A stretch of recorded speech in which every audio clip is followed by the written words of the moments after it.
ভারতের ভয়ঙ্কর চক্রান্ত ফাঁস করলেন সাংবাদিক ইলিয়াস। এদিকে শেরপুরে অটো ছিনতাই করে চালককে হত্যা। জানাবো আওয়ামী লীগকেও পথভ্রষ্ট করেছেন শেখ হাসিনা। এবং সর্বশেষ জানাবো আশা করি অতঃসত্ত্বর জুলাই বিপ্লবের ঘোষণা আসবে বলছেন হাসনাত। শুনছিলেন সংবাদ শিরোনাম, এবারে বিস্তারিত। ভারতের ভয়ঙ্কর চক্রান্ত ফাঁস করলেন সাংবাদিক ইলিয়াস। ফ্যাসিস্ট হাসিনাকে আশ্রয় দেয়া ভারত একের পর এক ষড়যন্ত্র করছে বাংলাদেশের বিরুদ্ধে। এবার ভারতের ভয়ঙ্কর ষড়যন্ত্রের একটি তথ্য ফাঁস করেছে প্রবাসী সাংবাদিক ইলিয়াস হোসেন। সম্প্রতি একটি ফেসবুক পোস্টে তিনি দাবি করেন ভারত গোপনে বাংলাদেশ দখলের পরিকল্পনা করছে। তার মতে ভারত নানা কূটকৌশলের মাধ্যমে বাংলাদেশের উপর আধিপত্য বিস্তারের চেষ্টা করছে। সাংবাদিক ইলিয়াস বলেন, মিজোরামের লেংপুই বিমানবন্দরকে ভারত একটি পূর্ণাঙ্গ এয়ারফোর্স বেজে রূপান্তর করতে শুরু করেছে, যা বাংলাদেশের খাগড়াছড়ি সীমান্ত থেকে মাত্র 24 মাইল দূরে এবং ফেনী সীমান্ত থেকে 96 মাইল দূরে। তার মতে এই দূরত্বে একটি যুদ্ধ বিমান বাংলাদেশের আকাশসীমা অতিক্রম করতে খুব কম সময় নেবে। এছাড়াও তিনি উল্লেখ করেন ভারতের পশ্চিমবঙ্গের পানাগড় বিমান ঘাঁটিতে বড় ধরনের পুনর্নির্মাণ ও মেরামতের কাজ চলছে, যেখানে নতুন যুদ্ধ বিমান রাখার মতো বিশাল শেড তৈরি হচ্ছে ও নতুন ট্যাক্সিওয়ে নির্মাণ করা হচ্ছে। এই ধরনের সামরিক প্রস্তুতির অর্থ ভারত বাংলাদেশের উত্তর ও দক্ষিণ দিক উভয় ফ্রন্ট থেকে হামলা চালাতে সক্ষম হতে চায়। পোস্টে ইলিয়াস হোসেন আরো বলেন, 2001 সালের 18 এপ্রিল কুড়িগ্রামের বড়াই বাড়িতে বাংলাদেশের বিডিআর ও ভারতের বিএসএফ এর মধ্যে এক রক্তক্ষয়ী সংঘর্ষ হয়েছিল। সেখানে 16 জনের বেশি বিএসএফ এর সদস্য নিহত হয়। এরপর অনেক বছর এই দ্বন্দ্ব নিঃশব্দে চললেও সম্প্রতি আবারও ভারতীয় নেতাদের বক্তব্যে বাংলাদেশ বিভক্ত ও দখলের হুমকি এসেছে বলে তিনি দাবি করেন। তিনি সাবধানতা হিসেবে বাংলাদেশের লালমনিরহাট ও ঠাকুরগাঁও বিমানবন্দর যেগুলো সীমান্ত ঘেঁষা সেগুলো নিরাপত্তা জোরদারের পরামর্শ দেন। সেই সঙ্গে বগুড়া, কুমিল্লা, ফেনী, শমশেরনগর বিমানবন্দরকে কৌশলগত কাজে ব্যবহারের কথা বলেন। তার মতে শত্রুপক্ষের প্রথম টার্গেট হবে মিরসরাই এলাকা, যেটি কৌশলগত অর্থনৈতিক দিক থেকেও খুবই গুরুত্বপূর্ণ। ইলিয়াস হোসেন সতর্ক করে বলেন, বাংলাদেশ যদি এখনই জাগ্রত না হয় এবং সঠিক পদক্ষেপ না নেয় তাহলে ভবিষ্যতে দেশটির অনেকটা অংশ শত্রুর হাতে চলে যেতে পারে। শেরপুরে অটো ছিনতাই করে চালককে হত্যা। শেরপুর জেলার তাতালপুর বিএম রোডের রাস্তা সংলগ্ন ধানক্ষেতের উপর এক অটোরিকশা চালকের লাশ উদ্ধার করেছে পুলিশ। উপজেলার বাজিতখিলা ইউনিয়নের মির্জাপুর কান্দিপাড়া বিএম কলেজের পাশ থেকে সোমবার সকাল 10টার দিকে লাশটি উদ্ধার করা হয় বলে শেরপুর সদর থানার ওসি জাহাঙ্গীর আলম খান জানান। মৃত আব্দুল লতিফ বাজিতখিলা ইউনিয়নের জামতলী গ্রামের আব্দুল মালিকের ছেলে। নিহতের পরিবারের বরাতে ওসি বলেন, লতিফ ব্যাটারি চালিত অটোরিকশা নিয়ে বিকালে বাড়ি থেকে বের হয়, এরপর রাতে আর ফিরে আসেনি। সকালে পথচারী ও এলাকাবাসী মির্জাপুর কান্দিপাড়া বিএম কলেজ এলাকায় ধানক্ষেতের পাশে একজনের লাশ পড়ে থাকতে দেখে সদর থানায় খবর দেয়। পরে পুলিশ গিয়ে তা উদ্ধার করে। খবর পেয়ে লতিফের ছেলে মনিরুজ্জামান ঘটনাস্থলে গিয়ে বাবার লাশ শনাক্ত করে। পুলিশের এ কর্মকর্তা বলেন, আব্দুল লতিফকে শ্বাসরোধে হত্যা করে তার অটোরিকশাটি ছিনতাই করা হয়েছে বলে ধারণা করা হচ্ছে। এ ঘটনায় সদর থানায় আইনগত ব্যবস্থা গ্রহণের প্রক্রিয়া চলছে। আওয়ামী লীগকেও পথভ্রষ্ট করেছে শেখ হাসিনা। 1949 সালের 23 জুন মাওলানা ভাসানীকে সভাপতি এবং শামসুল হককে সাধারণ সম্পাদক করে গঠিত হয়েছিল আওয়ামী লীগ। তখন শেখ মুজিবুর রহমান জেলে ছিলেন, তাকে করা হয়েছিল দলের যুগ্ম সম্পাদক। পরবর্তী সময়ে শামসুল হক অপ্রকৃতিস্থ হয়ে যাওয়ায় শেখ মুজিবুর রহমানকে দলের সাধারণ সম্পাদক করা হয়। অতএব জন্মলগ্ন থেকেই আওয়ামী লীগ এদেশের শ্রমজীবী কৃষক, শ্রমিক ও জনগণের রাজনৈতিক দল হিসেবে পরিণত হয়ে উঠেছিল। 1954 সালে মার্চে অনুষ্ঠিত পূর্ব বাংলার সংসদীয় নির্বাচন যুক্তফ্রন্ট ভূমিধস বিজয় অর্জন করেছিল। যুক্তফ্রন্ট সবচেয়ে বড় শরিক ছিল আওয়ামী লীগ। 1966 সালে শেখ মুজিবুর রহমান 6 দফা ঘোষণা 3 বছরের মধ্যেই 1969 সালে গণঅভ্যুত্থানের পথ ধরে আওয়ামী লীগ পরিণত হয়েছিল তদানীন্তন পূর্ব পাকিস্তান জনগণের স্বাধিকার ও স্বাধীনতা সংগ্রামের পতাকাবাহী সর্ববৃহৎ রাজনৈতিক প্ল্যাটফর্মে। 1970 সালে নির্বাচন ভূমিধস বিজয় আওয়ামী লীগকে বসিয়ে দিয়েছিল স্বাধীনতা সংগ্রামের একক নেতৃত্বের আসনে।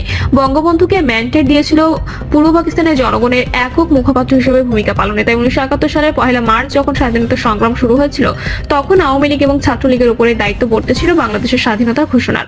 1971 সালের 2 মার্চ ঢাকা বিশ্ববিদ্যালয়ের স্বাধীনতার প্রথম পতাকা উত্তোলিত হয়েছিল ছাত্রলীগের আশমা আব্দুর রবের হাতেই।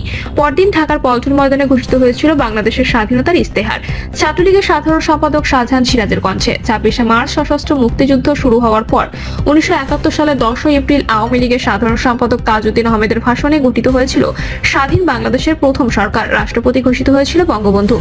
তাজউদ্দিন ঘোষিত স্বাধীনতার ঘোষণাপত্র স্বাধীন বাংলাদেশ রাষ্ট্রের 3টি মূলনীতি ঘোষিত হয়েছিল: গণতন্ত্র, সমাজতন্ত্র, ধর্মনিরপেক্ষতা, যার ভিত্তিতে 1971 সালের 16 ডিসেম্বর বিজয় লগ্নে যাত্রা শুরু হয়েছিল মুক্তিযুদ্ধে বিজয়ী স্বাধীন বাংলাদেশ রাষ্ট্রের। বাংলাদেশের ইতিহাসের এই স্বর্ণ অধ্যায়ে আওয়ামী লীগের অনন্য অবস্থানকে যারা অস্বীকার করবে তারা চিরকাল চিহ্নিত হবে স্বাধীনতা বিরোধী খলনায়ক হিসেবে। মৌলানা ভাসানী 1957 সালে আওয়ামী লীগ পরিত্যাগ করলেও ভারতে গঠিত মুক্তিযুদ্ধের উপদেষ্টা পরিষদের প্রধান উপদেষ্টা ছিলেন তিনি।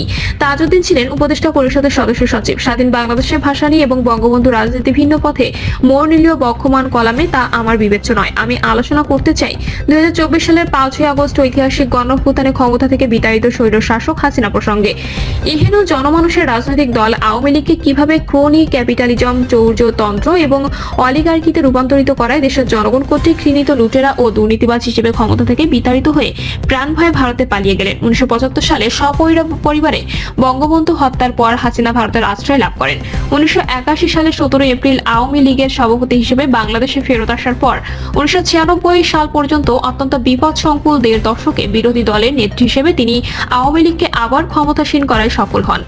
1996 সালে নির্বাচনে আওয়ামী লীগ সবচেয়ে বেশি আসনে জয়ী হলেও ক্ষীণ সংখ্যাগরিষ্ঠতা নিয়ে 2001 সাল পর্যন্ত হাসিনাকে শাসন চালাতে হওয়ায় তার একনায়কতান্ত্রিক মানসিকতা জনগণের কাছে ধরা পড়েনি। বরং 1996 থেকে 2001 মেয়াদের আওয়ামী লীগ সরকারের দুর্নীতি তত্ত্বাবধায়ক সরকারের অধীনে পরিচালিত 2001 সালের নির্বাচনে আওয়ামী লীগের নির্বাচনী বিপর্যয় ডেকে আনে।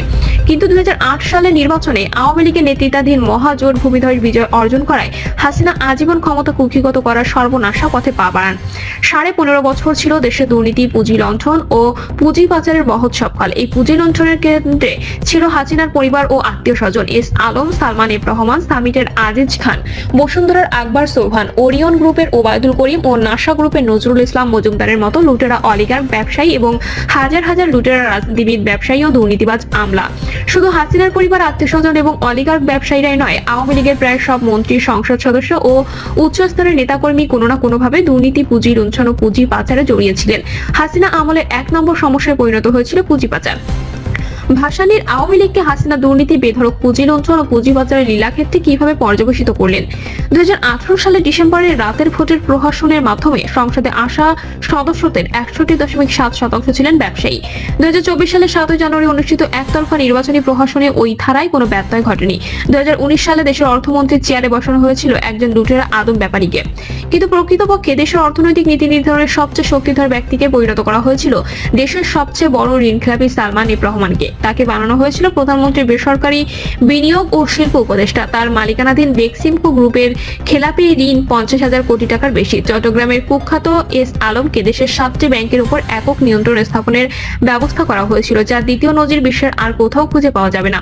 এস আলম ওই ব্যাংকগুলো থেকে কমপক্ষে 1.5 লাখ কোটি টাকা আত্মসাৎ করে বিদেশে পাচার করে দিয়েছিল। 2024 সালের 29 আগস্ট অন্তর্বর্তী সরকার ডক্টর দেবপ্রিয় ভট্টাচার্যের নেতৃত্বে 12 সদস্যের যে শ্বেতপত্র প্রণয়ন কমিটি গঠন করেছিল, তারা 1 ডিসেম্বর শ্বেতপত্রটির খসড়া প্রতিবেদন জমা দিয়েছে।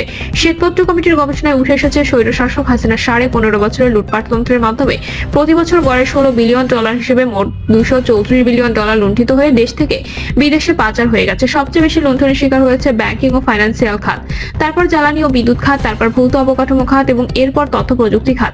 সংযুক্ত আরব আমিরাত, কানাডা, মার্কিন যুক্তরাষ্ট্র, যুক্তরাজ্য, সিঙ্গাপুর, মালয়েশিয়া, হংকং, ভারত এবং কয়েকটি ট্যাক্স হেভেন দেশে সবচেয়ে বেশি অর্থ পাচার হয়েছে। হাসিনা কিভাবে জনগণের রাজনৈতিক দল আওয়ামী লীগকে এরকম একটি ক্রোনি ক্যাপিটালিজমের লুটপাটের হাতিয়ারে পরিণত করতে পারলেন? আসলে 2009 সালে ক্ষমতাসীন হওয়ার পর ক্রমেই হাসিনা নিজেকে একজন অপ্রতিদ্বন্দ্বী একনায়কের আসনে অধিষ্ঠিত করে ফেলেছিলেন। যেন তিনিই সর্বজান্ত, সব সিদ্ধান্ত তারই, অন্য কারো ভিন্ন মত প্রকাশের অধিকার নেই। আওয়ামী লীগের সিনিয়র নেতাদের একে একে তিনি ক্ষমতার কেন্দ্রবিন্দু থেকে ছুড়ে ফেলে দিয়েছিলেন।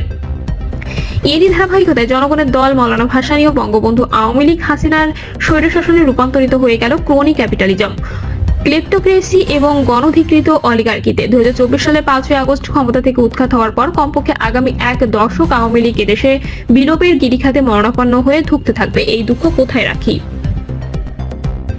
প্রিয় দর্শক, এই ছিল এখনকার সর্বশেষ সংবাদ। আপডেট সব সংবাদ পেতে চ্যানেলটি সাবস্ক্রাইব করে বেল আইকনটি ক্লিক করে রাখুন।